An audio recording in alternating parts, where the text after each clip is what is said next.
Hi everybody. What we're going to talk about in this lecture is the New England colonies.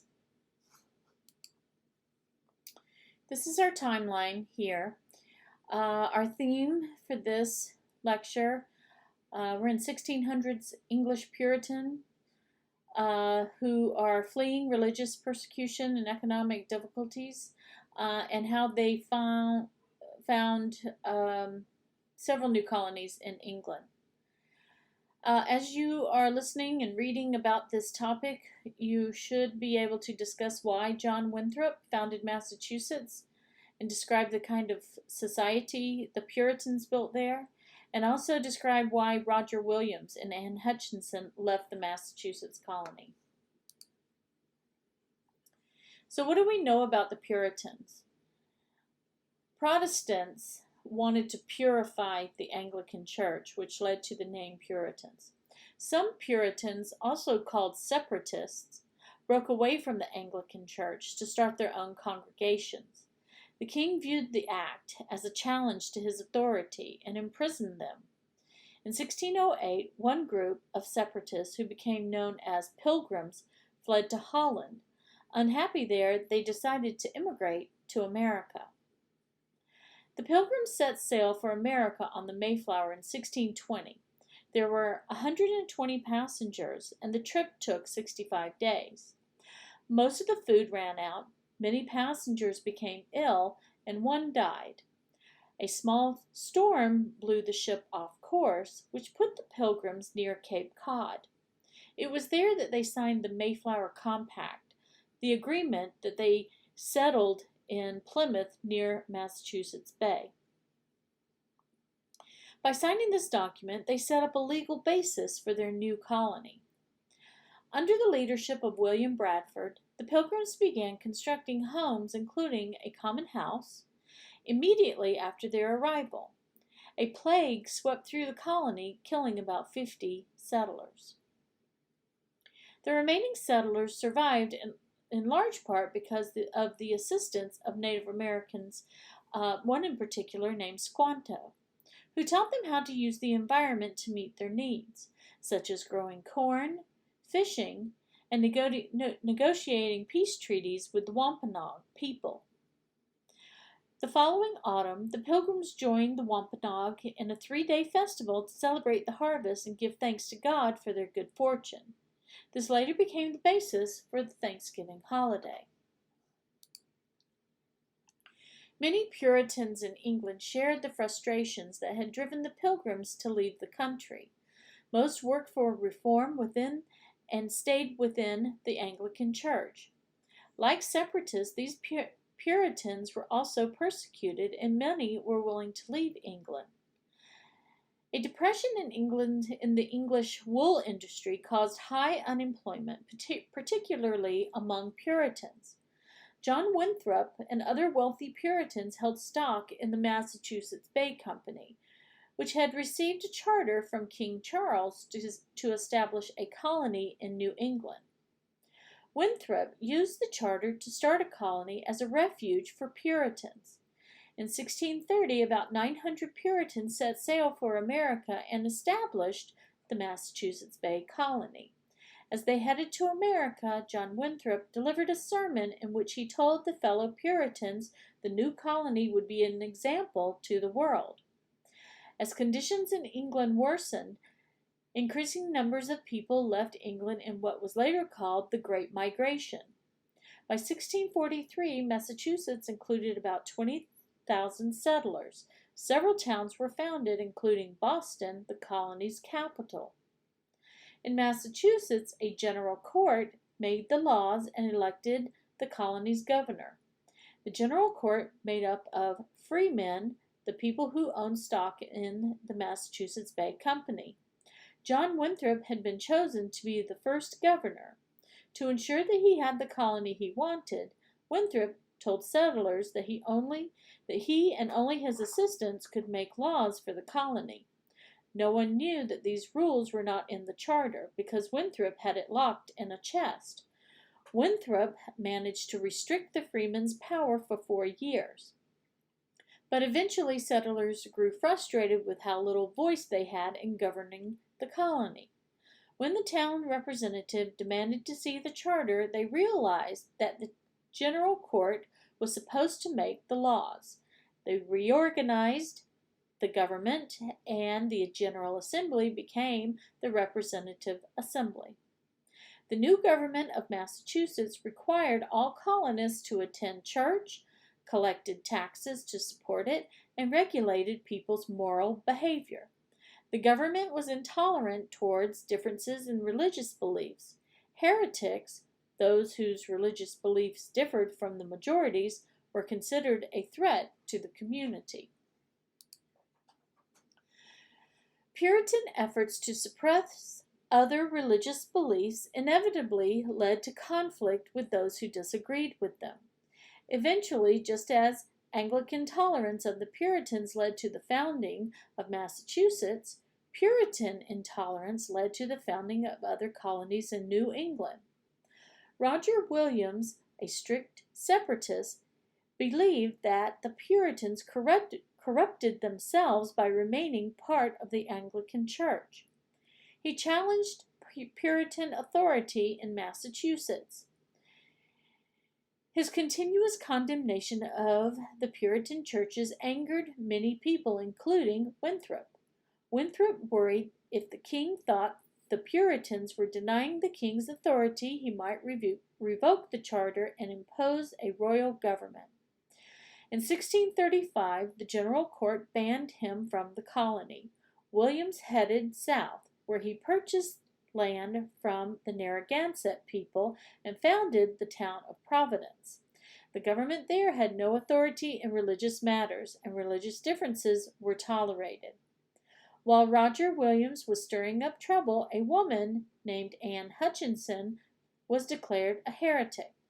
She claimed which ministers had salvation from God and which did not.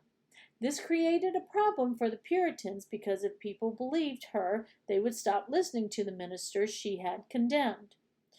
When she was questioned by the court, Hutchinson did not confess or repent. She said that God let her see the correct ministry and which was wrong. By claiming that God spoke to her directly, she contradicted the Puritan belief that God only spoke through the Bible. She was declared a heretic and banished from Massachusetts. She and her followers also headed south and founded the town of Portsmouth. Other Puritans were also banished from Massachusetts. They founded the towns of Newport and Warwick. These two towns joined with Providence and Portsmouth to become the colony of Rhode Island and Providence plantations. The colony's charter included a total separation of church and state and religious freedom. Reverend Thomas Hooker opposed the Massachusetts government policy of allowing only church members to vote. He and his followers left Massachusetts and founded the town of Hartford in the Connecticut River Valley. Hartford and the two other towns in the region joined together to create their own general court. They adopted a constitution known as the Fundamental Orders of Connecticut, the first written constitution of the American colonies. 2 Massachusetts traders were killed by the Pequot, a Native American group in the Connecticut River Valley. A war between the colonists and the Pequot developed. Hundreds of Pequot were killed. Many were sold into slavery. Some Puritans moved north of Massachusetts. Much of this territory had been granted to 2 men, Sir Fernando Gorges and Captain John Mason. One claimed the southern part, named New Hampshire. The other claimed the northern part, named Maine. New Hampshire eventually became a royal colony, while Massachusetts bought back Maine, which remained part of Massachusetts until 1820. The colonial governments demanded that Native Americans follow English law, and this angered the Native Americans who believed that the English were trying to destroy their culture. In 1675, the Plymouth colony tried and executed Wampanoag, 3 Wampanoag for a murder, which led to attacks by the Native Americans against the colonists. The attacks marked the beginning of King Philip's War, after the Wampanoag leader Metacomet, whom the settlers called King Philip. Metacomet was killed in 1676, but fighting continued in Maine and New Hampshire. The Wampanoag defeated by the colonists in 1678 was a turning point. After the war, few Native Americans were left in New England. Next, we'll move on to the Middle and Southern colonies. In this lecture, the global connections are the theme that after this English Civil War, England resumed colonization in America, eventually establishing 7 new colonies. From this lecture, I hope that you'll be able to discuss the ideas of William Penn and the Quakers and describe the founding of Pennsylvania and Delaware. I also hope that you're able to summarize why the English colonies succeeded. Conflicts between Charles I and the English Parliament intensified when the king sent troops into Parliament to arrest several Puritan leaders. Parliament, with mostly Puritan members, then organized its own army, and the English Civil War began. The Parliament's army defeated and captured the king in 1646. Oliver Cromwell, the head of the Parliament's army, disbanded Parliament and seized power for himself. Maryland's governor and proprietor supported the king against Parliament, which led to a Protestant rebellion in that colony. To appease the Protestants, Lord Baltimore appointed a Protestant governor and enacted the Maryland Toleration Act. The act, which was intended to protect the Catholic minority from Protestants, granted religious toleration to all Christians. After 20 years of conflict, England's leaders wanted stability. In 1660, Parliament asked King Charles's son, Charles II, to take the throne, a move that became known as the Restoration. At this point, England resumed colonization, viewing colonies as a vital source of raw materials and new markets. In 1609, Dutch merchants hired an English navigator named Henry Hudson to find a route through North America to the Pacific Ocean. Hudson explored the Hudson River Valley, and the merchants claimed the region for the Dutch, calling it New Netherland.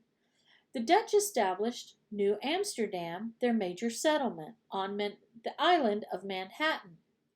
According to tradition, the Dutch bought Manhattan Island for about $24 worth of trade goods.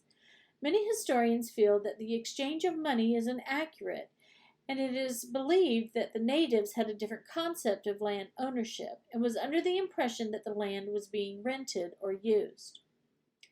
Because fur trade was the major activity in New Netherland, the colony grew slowly. To increase the colony's population, the Dutch opened settlement in the colony to anyone who wanted to buy land there. By 1664, the colony consisted of more than 10,000 people from many parts of Europe. Enslaved Africans arrived in New Netherland in the 1620s. England wanted New Netherland as a link between Virginia and Maryland in the New England colonies. King Charles II granted the land to his brother James, the Duke of York, who seized New Netherland from the Dutch. James renamed the land New York and granted a large portion of it to 2 of the king's closest advisors. The new colonies were named New Jersey. In an attempt to increase the colony's population, the proprietors offered generous land grants, religious freedom, and the right to elect a legislative assembly. This is a map of the city of New Amsterdam on the island of Manhattan in the colony of New Netherland. In 1680, William Penn, a friend of King Charles II and a Quaker, received a land grant between New York and Maryland. Penn intended this land to be a refuge for Quakers, who were persecuted for their beliefs by the government and others. Quakers believed that religion was a personal experience that did not need churches or ministers. They objected to all political and religious authority and advocated pacifism, or opposition to war or violence as a means for resolving conflict. William Penn founded the colony of Pennsylvania and considered it a holy experiment. The colony granted religious and political freedom for everyone. Penn regarded the treatment of Native Americans in other colonies as unjust. A treaty signed with the Native Americans living near Pennsylvania created a peace between the colonists and the Native Americans for more than 70 years. Philadelphia, the city of brotherly love, became the capital of Pennsylvania. Penn established a charter that created a legislative assembly elected directly by the voters. All colonists who owned 50 acres of land and were Christian had the right to vote. Penn purchased additional land south of Pennsylvania, which later became the colony of Delaware. King Charles II granted land south of Virginia to his friends and political allies. The land known as Carolina developed into two separate regions, North Carolina and South Carolina. North Carolina grew slowly. Farmers eventually grew tobacco and began to export naval supplies such as tar, pitch, and turpentine. The proprietors believed that South Carolina would be suitable for growing sugar cane. The first settlers in South Carolina named their settlement Charlestown, which became present-day Charleston. Sugarcane did not grow well in South Carolina. The first major product for export was deerskin. The colony also began to capture Native Americans and ship them to the Caribbean as enslaved workers. James Oglethorpe started the colony of Georgia. He established the colony as a place for English debtors to start over rather than be imprisoned for their debts. The colony attracted settlers from all over Europe. Georgia became a royal colony in the mid-1700s, when control of the colony reverted back to the king. And here in this graphic, we see a comparison of European colonies in the Americas. With the top row showing the colony, whether it be Spanish, English, or French, the early settlement data, the population data, the areas where they were concentrated, the location, the political and economic organization of the colonies, and the economic focus. This concludes this lecture.